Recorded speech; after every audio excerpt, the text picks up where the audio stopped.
Salam sejahtera, salam sehat untuk kita semua, untuk teman-teman sejawat di mana saja berada. Pada saat ini, dalam rangka workshop tata laksana klinis COVID-19, saya akan bawakan topik mengenai kesehatan jiwa, khususnya mengenai rehabilitasi mental pasca perawatan COVID-19. Berikut adalah pembahasan mengenai kesehatan jiwa. Antara lain, pembahasannya adalah mengenai COVID-19 dan gangguan mental atau jiwa, terutama pada mereka yang mengalami isolasi mandiri maupun pasca perawatan. Kemudian pembahasan berikutnya yang lebih spesifik lagi atau lebih khusus lagi adalah mengenai bagaimana teman sejawat di puskesmas bisa melakukan identifikasi gejala atau gangguan jiwa dan kemudian melakukan atau memberikan tata laksana yang tepat pada gejala atau gangguan jiwa dalam setting puskesmas. Sebagai pendahuluan, kita ketahui saat ini bahwa COVID-19 pandemik ini diketahui sebagai satu kondisi kegawat daruratan kesehatan masyarakat. Jadi bukan hanya satu individu saja yang terpengaruh, tapi satu komunitas, bahkan satu negara, dan bukan hanya satu negara, tapi sudah menjadi satu kegawat daruratan secara global juga. Dan pandemik ini bisa dianggap juga sebagai suatu stresor, sehingga stresor ini yang akan menimbulkan respon-respon tertentu pada individu maupun juga secara kelompok atau komunitas. Mengapa demikian? Karena stresor dari COVID-19 pandemik ini bisa menimbulkan banyak ketidakpastian, bisa menimbulkan banyak hambatan, terutama dalam rutinitas seseorang, dalam pekerjaannya, dalam pendidikannya, maupun dalam kehidupan rumah tangga. Sehingga respon individu ataupun kelompok dan komunitas ini bisa ada dua. Yang pertama ini adalah respon resiliensi, dalam arti pada saat terpapar dengan stresor seperti stresor pandemi COVID-19 ini, mereka bisa atau mampu bertahan dan mampu untuk melewati pandemi COVID-19 ini dengan baik. Atau bisa respon sebaliknya, yaitu bisa muncul gejala fisik dan psikologis karena stresor pandemik ini. Kalau kita lihat lagi, khusus pada mereka yang sudah menjadi pasien COVID-19, tentunya kita ketahui prosedurnya adalah mereka harus menjalani isolasi. Dan juga pasca isolasi pasti akan ada transisi perubahan dalam kehidupannya mereka.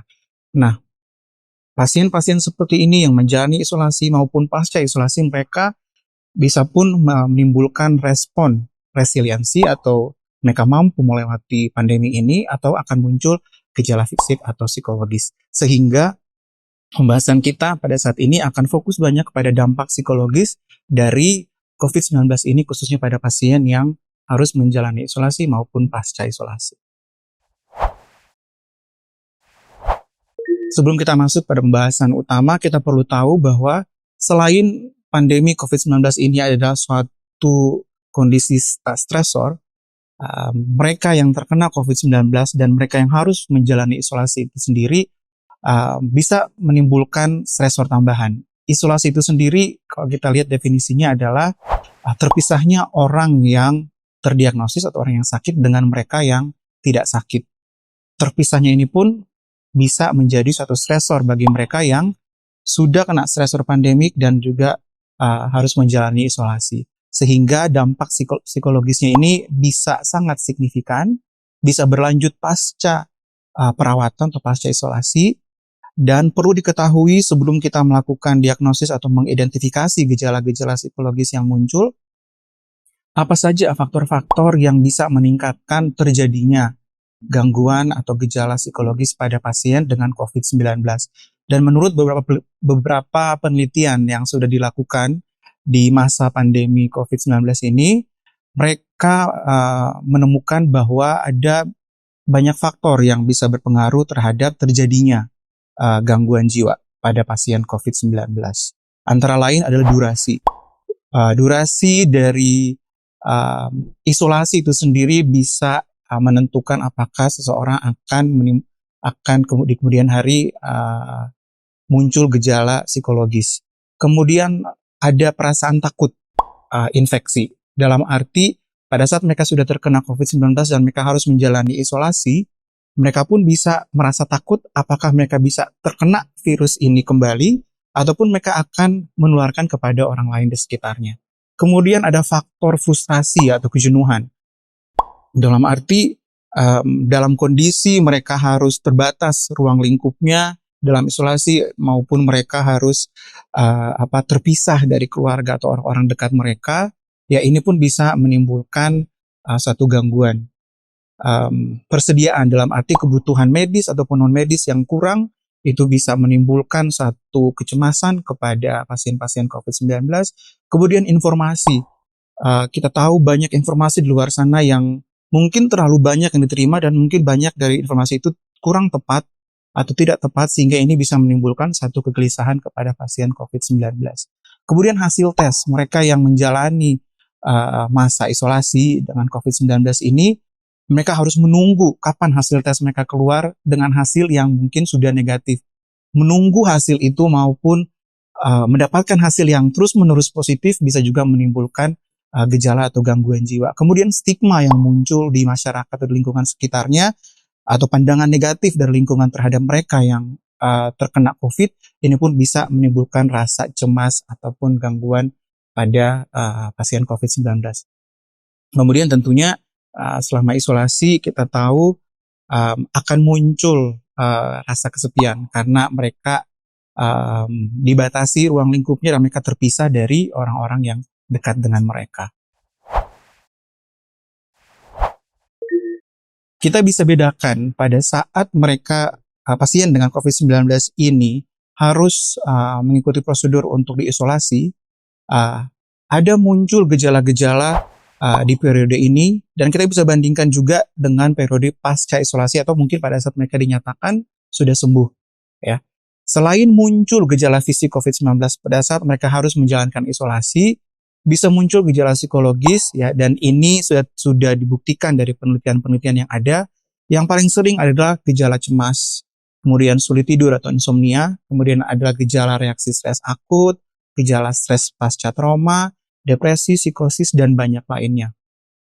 Kalau kita bandingkan dengan pasca isolasi, kita bisa lihat bahwa ada sedikit perbedaan dari stresor-stresor yang bisa ditemukan oleh pasien-pasien dengan COVID-19. Kalau tadi ada banyak faktor-faktor resiko yang bisa meningkatkan gangguan jiwa pada saat mereka isolasi, pasca isolasi pun dalam beberapa penelitian, walaupun belum banyak ya yang meneliti pasien pasca isolasi, terdapat stresor-stresor yang bisa meningkatkan terjadinya gangguan jiwa itu sendiri. Contohnya reinfeksi, yang mereka takut bahwa walaupun saya sudah sembuh, bisa nggak saya terkena lagi COVID-19 ini. Kemudian faktor ekonomi, di mana mereka harus terputus pekerjaannya mereka, contohnya karena mereka harus menjalani isolasi, sehingga ini akan menjadi beban pada saat mereka harus kembali lagi ke rumah dan harus kembali lagi ke tempat kerja mereka. Kemudian stigma yang mungkin masih muncul di lingkungan mereka walaupun pasien sudah dinyatakan sembuh. Gejala yang umumnya ada pasca isolasi yang dominan dikatakan dalam beberapa penelitian adalah ada gejala kecemasan, depresi, psikosis, dan gejala stres pasca trauma. Pembahasan berikutnya adalah bagaimana teman-teman sejawat semua di Puskesmas bisa melakukan identifikasi terhadap gejala atau gangguan jiwa yang muncul pada pasien dengan COVID-19 pada saat isolasi maupun pada saat mereka sudah sembuh. Yang umum yang akan kita bahas pada saat ini ada 3, sesuai dengan penelitian-penelitian yang muncul. Mereka menemukan yang paling banyak adalah 3 gejala berikut ini atau 3 diagnosis berikut ini, yaitu ansietas, depresi, dan psikosis. Sebagai catatan, dokter-dokter semua bisa menggunakan beberapa kuesioner. Nah, kuesioner ini adalah bentuk screening cepat untuk melihat apakah pasien sudah mengarah pada suatu masalah kejiwaan, ya. Seperti contohnya kuesioner mandiri bisa diisi oleh pasien tersebut seperti SRQ-20, PHQ-9, GAD-7, ataupun kuesioner yang bisa diisi oleh dokter pada saat bertemu dengan pasien seperti HAM-D, HAM-A, dan PANS. HAM-D ini untuk depresi, HAM-A untuk ansietas, dan PANS untuk gejala psikosis. Sebelum kita masuk pada gejala dan gangguan jiwa dari 3 topik tadi, Saya mau mengingatkan kembali kepada dokter-dokter, teman sejawat semua, mengenai definisi dan etiologi dari gangguan jiwa itu sendiri. Bahwa pada saat kita melakukan diagnosis, kita perlu tahu seseorang akan mengalami suatu gangguan jiwa kalau mereka memiliki 3 hal. Nah, 3 hal ini adalah, pertama, mereka harus menunjukkan adanya gejala atau psikopatologi. Kemudian gejala atau psikopatologi ini akan menimbulkan disfungsi dalam kehidupan mereka sehari-hari, apakah di dalam rumah atau di luar rumah. Dan gejala-gejala tersebut bisa menimbulkan distres atau kesusahan. Di sini ditulis dan atau distres karena ada beberapa pasien dengan gangguan jiwa yang mereka tidak merasa bahwa mereka ini sakit, tapi dampak dari gangguan mereka ini sudah mempengaruhi lingkungan mereka, termasuk keluarga mereka atau komunitas di sekitarnya. Berbicara tentang etiologi gangguan jiwa, kita selalu berpikir bahwa gangguan jiwa tidak hanya disebabkan oleh satu hal, tapi selalu berpikir bahwa gangguan jiwa itu adalah multifaktorial. Ada 3 hal yang berpengaruh yang perlu dipikirkan dan juga perlu mungkin dicari oleh dokter-dokter di puskesmas, seperti faktor biologi. Ya, dalam arti gangguan jiwa itu ada faktor biologi yang berpengaruh seperti faktor genetik, bisa juga neuroanatomi, ya, ada gangguan dalam struktur otak maupun fungsi otak, bisa ada ketidakseimbangan dalam neurotransmitter maupun faktor hormon.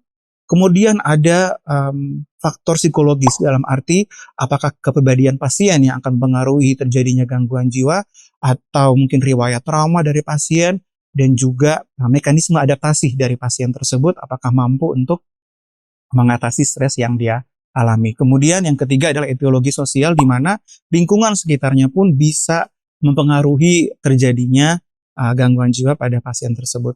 Sehingga etiologi ini perlu selalu dipertimbangkan dan dicari oleh dokter-dokter puskesmas, sehingga nanti pada saat memberikan tata laksana kita bisa sesuaikan dengan 3 etiologi ini.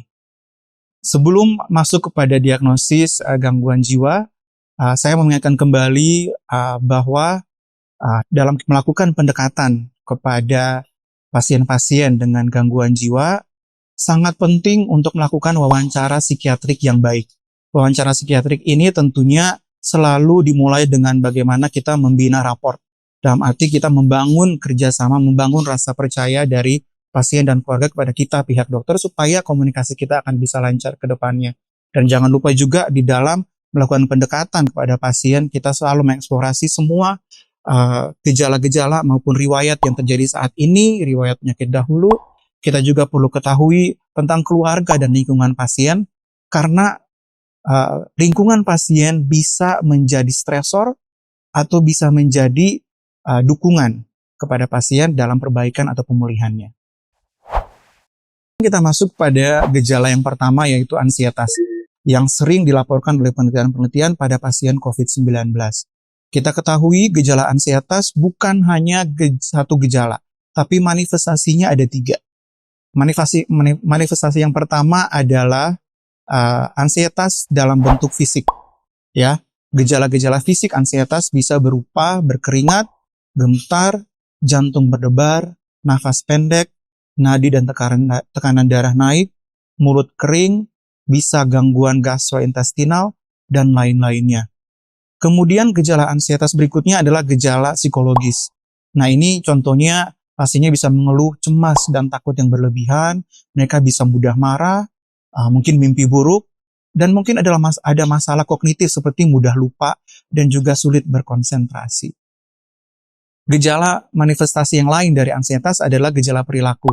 Ada perilaku yang cenderung kompulsif, menghindar, atau mereka cenderung diam, atau justru banyak bergerak atau banyak bicara. Semua ini adalah manifestasi dari ansietas yang perlu dokter-dokter, teman sejawat puskesmas melakukan eksplorasi untuk melihat. Karena kalau gejala-gejala ini bisa ditemukan, akan lebih mudah nantinya untuk melakukan penggolongan diagnosis gangguan ansietas. Diagnosis ansietas itu sendiri kita tahu ada banyak, dan yang saya bahas di sini adalah diagnosis ansietas yang umumnya terjadi dan umumnya dilaporkan saat pandemi COVID-19 ini. Yang saya tampilkan di sini adalah perbedaan-perbedaan inti dari gangguan ansietas yang ada. Kalau kita bicara mulai dari fobia, berarti kita bicara bahwa orang dengan fobia ini mereka memiliki satu pencetus atau stresor yang sangat jelas yang mereka anggap berbahaya, sehingga akan ada kecemasan dan mereka akan melakukan perilaku menghindar dari stresor tersebut. Dan ini membuat mereka mengalami disfungsi dan juga mengalami kesusahan dalam kehidupan mereka sehari-hari. Kalau kita bicara tentang diagnosis berikutnya, yaitu gangguan panik. Khas dari gangguan panik itu harus ada minimal lebih dari satu serangan panik per bulan. Kalau kita ketahui serangan panik itu pada umumnya adalah gejala-gejala otonomik ya. Jantung berdebar, keringat dingin, rasanya sesak nafas, dan rasanya seperti mau mati. Ya, dan ini biasanya khas pada gangguan panik. Kemudian yang berikut adalah gangguan ansietas menyeluruh, di mana hampir setiap hari dalam beberapa bulan ataupun beberapa minggu bisa muncul kecemasan walaupun tanpa ada trigger yang nyata pada saat itu. Ya, dan biasanya um, yang membuat mereka cemas hampir setiap hari ini adalah mereka sering memikirkan hal-hal buruk yang mungkin terjadi di kemudian hari pada diri mereka atau keluarga mereka. Kemudian gangguan yang berikut adalah gangguan obsesif kompulsif. Kalau kita tahu obsesif kompulsif ini adalah di mana muncul ide atau pikiran yang tidak bisa mereka lawan, dan ide ini membuat mereka tidak bisa merasakan kesenangan, dan karena ada ide dalam pikiran mereka, muncullah tindakan yang kompulsif di mana mereka harus melakukan apa yang dipikirkan mereka itu supaya mereka bisa merasa lega. Jadi contohnya orang yang berpikir bahwa mereka harus terus-menerus cuci tangan supaya tidak terkena virus. Kalau mereka tidak cuci tangan, mereka akan merasa sangat gelisah, sehingga kompulsifnya mereka adalah mereka akan terus-menerus cuci tangan supaya ide dalam pikirannya mereka itu bisa mereka tenangkan. Kemudian ada gangguan somatisasi di mana cemasnya ini pasien akan mengeluhkan ada banyak keluhan fisik di badan mereka, tapi pada saat diperiksa secara fisik dan penunjang, semua hasilnya normal, tapi muncul kecemasan terhadap gejala-gejala fisik di organ-organ yang berbeda di tubuh mereka. Kemudian hipokondriasis adalah kecemasan terhadap keluhan fisik yang mengarah pada satu gangguan medis yang berat. Contohnya mereka merasa sakit perut, dan yang terbayang dalam pikiran mereka adalah mereka bisa saja mengalami satu penyakit kanker. Dan ini mereka akan merasa cemas terus-menerus, dan mereka akan periksakan ke dokter, dan hasilnya secara fisik maupun penunjang akan menunjukkan pemeriksaan yang normal. Ini mengarah pada suatu gangguan hipokondriasis. Selain gangguan-gangguan ansietas tadi, ada juga gangguan ansietas yang terkait dengan stres. Dalam arti, stresor itu muncul, ya, sesuatu kejadian yang tidak nyaman, setelah kejadian ini terjadi akan muncul gejala-gejala pasca stresor itu muncul. Kita bisa bedakan di 3 diagnosis. Yang pertama adalah reaksi stres akut, di mana reaksi stres akut ini stresornya harus jelas dan stresor yang berat dan mengancam nyawa. Ya, contohnya mereka menyaksikan seseorang meninggal depan mereka, ataupun mereka terpapar dengan keluarga yang mungkin meninggal. Ini bisa menjadi stresor yang berat, ya, sehingga akan muncul gejala-gejala stres akut seperti flashback. Mereka akan memiliki suasana perasaan yang negatif. Mereka akan merasa terpisah dari orang-orang di sekitarnya, tidak merasa ada koneksi dengan orang sekitarnya. Mereka akan menghindar dan akan ada mimpi buruk atau mudah sensitif, ya, mudah terjaga.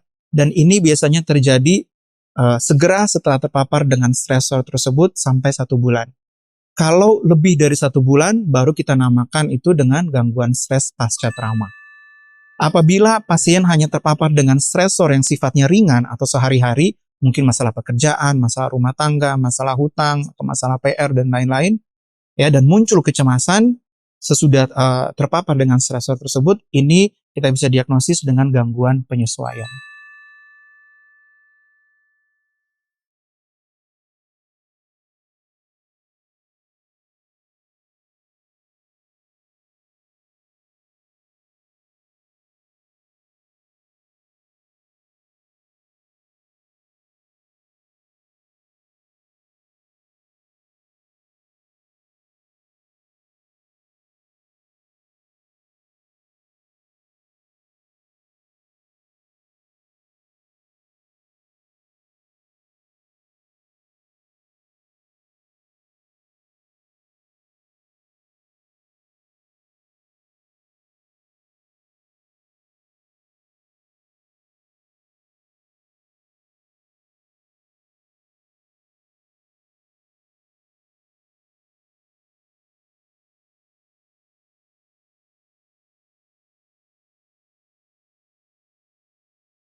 Kita masuk pada kelompok gejala berikutnya, yaitu depresi. Kita perlu ingat kembali bahwa depresi memiliki gejala mayor dan gejala minor. Gejala mayor adalah triase dari depresi itu sendiri. Kita tahu triase berarti ada 3 gejala depresi, yaitu yang pertama sedih atau murung hampir sepanjang waktu, ada hilang minat dan tidak bertenaga atau mudah lelah. Kemudian gejala minor, kita bisa lihat di sini ada beberapa, yaitu rasa tidak berguna, ya, merasa pesimis tentang kehidupannya, harga dirinya yang kurang, ada masalah tidur, masalah makan, ada ide bunuh diri, maupun konsentrasi atau perhatiannya yang berkurang. Kalau kita sudah bisa eksplorasi gejala mayor tersebut dan gejala minor pada pasien, kita kemudian bisa menggolongkannya pada tingkat keparahan dari depresi itu sendiri. Seperti depresi ringan, depresi sedang, dan depresi berat. Kita bisa lihat di sini sesuai dengan PPDGJ 3 ya yang saya ambil, berdasarkan gejala-gejala mayor dan minor, kita bisa golongkan apakah itu ringan, sedang, dan berat. Yang saya mau tekankan di sini, apabila mereka dengan COVID-19 sudah melaporkan bahwa atau mengeluh mereka mulai merasa putus asa, mereka merasa bahwa hidup mereka sudah tidak berarti dan mereka mau mengakhiri hidup mereka, ini berarti sudah menjadi gejala khas dari depresi yang berat. Dan jangan lupa juga bahwa depresi ini ada diagnosis banding seperti distimia dan juga bipolar yang perlu dipelajari lebih lanjut oleh teman-teman sejawat semua. Kalau bicara tentang bipolar berarti ada gejala depresi maupun gejala manik yang muncul dalam perjalanan penyakit pasien. Kemudian kita bisa lihat kelompok gejala berikutnya, yaitu gejala psikosis. Gejala psikosis ada 2 gejala utama kalau kita lihat dari panduan diagnosis PPDGJ 3, yaitu gejala positif dan gejala negatif. Kalau gejala positif berarti gejala-gejala yang muncul pada pasien ini cenderung gejala yang mencolok, yang mengganggu, bukan hanya mengganggu ke pasien, tapi nampak juga dari keluarganya atau lingkungannya, sehingga mereka akan kesusahan dan mereka akan langsung melapor kepada tenaga medis. Contoh dari gejala positif ini antara lain adalah halusinasi, di mana persepsi mereka salah ya terhadap yang terjadi di sekitar mereka. Contohnya mereka bisa berhalusinasi mendengarkan suara-suara di telinga mereka, tapi tidak ada yang berbicara di sekeliling mereka dan orang lain pun tidak mengalami hal yang sama. Ataupun mereka mengalami halusinasi visual, di mana mereka melihat sesuatu, melihat bayangan yang orang lain tidak melihat. Ya. Kemudian gejala positif lain yang khas pada psikotik juga adalah gejala waham, di mana waham ini adalah suatu keyakinan yang salah, yang tidak sesuai dengan budaya atau kultur di sekitarnya, tapi saking dia percayanya sehingga kita tidak bisa patahkan. Ya. Kemudian gejala positif lainnya dari psikotik ini adalah adanya perilaku yang kacau, ya, maupun pembicaraan yang kacau atau aneh atau tidak biasanya. Kemudian gejala negatif. Gejala negatif ini berarti sesuatu yang cenderung tidak terlalu mencolok, yang mungkin banyak orang akan melihat ini gejala yang biasa saja, jadi tidak perlu dilaporkan kepada dokter. Tapi gejala negatif ini perlu diobservasi dan perlu dilihat dan perlu ditanya juga oleh dokter-dokter semua kepada pihak keluarga maupun pasien, apakah ada emosi yang datar, tidak ada motivasi dan energi, kehilangan minat dan kesenangan dalam aktivitas maupun interaksi sosial yang berkurang. Kalau tadi kita sudah mengeksplorasi tentang gejala-gejala positif maupun negatif, kita sudah tanya dengan baik, ya, kita bisa menggolongkan gejala-gejala tersebut ke diagnosis psikotik yang mana, ya. Kalau kita lihat yang paling sering yang muncul pada pasien COVID-19, apakah saat isolasi atau pasca isolasi adalah psikotik akut. Psikotik akut berarti gejala-gejala psikosis yang tadi itu muncul dalam 2 minggu dan menimbulkan disfungsi dan atau distres pada kehidupan pasien. Kalau muncul waham atau halusinasi atau gejala psikotik tadi ya lebih dari 1 bulan atau 1 bulan atau lebih, kita bisa golongkan ini pada satu diagnosis skizofrenia paranoid. Kalau ada gejala psikotik, ya gejala positif, negatif, disertai dengan gejala suasana perasaan, berarti ini bisa kita golongkan cenderung ke arah gangguan skizoafektif. Berarti ada gejala psikotik bersamaan dengan gejala suasana perasaan pada pasien, apakah itu depresi atau itu kondisi mania. Jangan lupa juga ada diagnosis banding dari psikotik ini sendiri antara lain skizofrenia tipe yang lain maupun gangguan waham. Setelah kita pastikan gejala-gejala dan diagnosis pada pasien, berarti saatnya dokter-dokter untuk bisa memberikan tata laksana sesuai dengan keluhan pasien atau diagnosisnya. Tapi tentunya saya mau mengingatkan kembali bahwa dalam mendiagnosis gangguan jiwa kita perlu pastikan, kita perlu eksklusi apakah ini murni gangguan jiwa ataukah ada unsur organik atau faktor fisik yang perlu diperiksa lebih lanjut dalam pemeriksaan penunjang seperti lab atau pencitraan radiologi, sehingga kita singkirkan semua kemungkinan itu, baru kita bisa mendiagnosis ini adalah murni satu gangguan jiwa. Tata laksana yang awal adalah tentunya tata laksana psikofarmakologi. Ya, psikofarmakologi, kemudian nanti ada tata laksana psikososial dan juga ada tata laksana rujukan. Dalam arti apabila kondisi pasien ini memerlukan perawatan inap, kemudian tidak tersedia sumber daya yang memadai di puskesmas dokter-dokter semua, berarti mungkin bisa dirujuk ke rumah sakit atau ke spesialis terkait. Nah, kita bicara tentang intervensi tata laksana yang pertama, yaitu tentang psikofarmakologi, tapi sebelumnya secara prinsip kalau dokter-dokter menganggap bahwa pasien hanya mengalami gejala yang ringan sehingga tidak terlalu mempengaruhi fungsinya sehari-hari, maka bisa diberikan intervensi psikologis atau berupa psikoedukasi mungkin ataupun terapi dalam bentuk psikoterapi. Kalaupun sudah mengalami gejala yang sedang atau berat, kita bisa pertimbangkan untuk memberikan tata laksana obat dan juga psikoterapi. Intervensi yang pertama adalah intervensi psikofarmakologi. Kita ingat kembali tentang prinsip pada pemberian obat, yaitu kita perlu memilih obat yang tepat sesuai dengan keluhan pasien. Kita perlu memberikan dosis yang tepat juga, ya, tidak kurang, tidak berlebih. Kita berikan dalam durasi yang tepat, ya. Kita perhatikan efektivitas obat yang mencakup efikasi atau tujuan dari kenapa kita berikan obat ini dan juga efek sampingnya.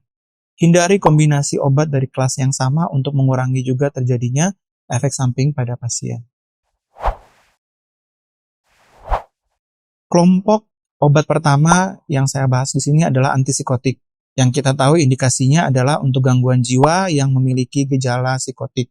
Contohnya skizofrenia, bipolar dengan ciri psikotik, dan depresi berat dengan ciri psikotik. Antipsikotik ini pun kita bisa berikan pada gangguan organik seperti delirium. Antipsikotik bisa menjadi lini utama, terapi utama pada gangguan bipolar, dan bisa menjadi terapi tambahan pada kondisi gangguan depresi. Berikut adalah nama-nama dari antipsikotik yang mudah-mudahan ada di puskesmas dokter-dokter semua. Ini saya tampilkan penggolongannya berdasarkan APG 1 atau antipsikotik generasi 1 dan antipsikotik generasi 2. Kalau bicara tentang antipsikotik generasi 1, berarti tujuan utama dari APG 1 ini adalah untuk menangani gejala positif. Kalau APG 2, generasi 2 berarti untuk mereka dengan gejala positif dan gejala negatif yang dominan. Jangan lupa juga profil efek samping ya dari antipsikotik ini, yang umumnya kalau dokter-dokter memberikan APG 1, berarti harus waspada dan perlu diedukasi juga kepada pasien dan keluarga tentang efek samping ekstrapiramidal atau gangguan neurologis, gangguan pergerakan. Antara lain ada akathisia, distonia akut, parkinsonisme, dan tardif dyskinesia. Kalau dokter-dokter memberikan APG 2 atau generasi 2, cenderung efek samping yang banyak adalah obesitas dan metabolic syndrome. Sehingga hal-hal ini perlu kita sampaikan kepada pasien untuk mereka waspada dan pastikan juga dokter-dokter mampu untuk menangani efek samping ini kalau ini terjadi supaya pasien dan keluarga bisa merasa tenang. Kelompok obat berikutnya adalah antidepresan. Kalau kita lihat di sini ada beberapa golongan yang ada, mudah-mudahan juga tersedia di puskesmas dokter-dokter masing-masing. Yang umum biasanya ada adalah sertralin, fluoxetine, dan amitriptilin. Ya, SSRI banyak dijumpai, yang bentuknya juga lama ya, yang obatnya sudah cukup lama, termasuk adalah trisiklik atau amitriptilin. Dan tentunya kita bisa berikan sesuai dengan dosis anjuran per hari yang tertera di layar berikut ini. Jangan lupa juga profil efek samping dari antidepresan yang umum biasanya dilaporkan oleh pasien adalah masalah gastrointestinal. Mereka akan merasa mual, muntah, konstipasi atau diare. Sehingga ini pun perlu diedukasi kepada pasien-pasien yang akan diberikan antidepresan. Kemudian yang lebih jarang lagi adalah efek samping hipotensi, gangguan jantung, maupun gejala psikis yang lain seperti maniakal, gelisah, dan delirium. Kelompok obat berikutnya adalah anti-ansietas. Kalau kita ketahui, anti-ansietas ini diberikan terindikasi untuk kecemasan yang sifatnya akut. Sehingga untuk jangka panjang tidak dianjurkan untuk diberikan golongan benzodiazepin dari kelompok anti-ansietas ini.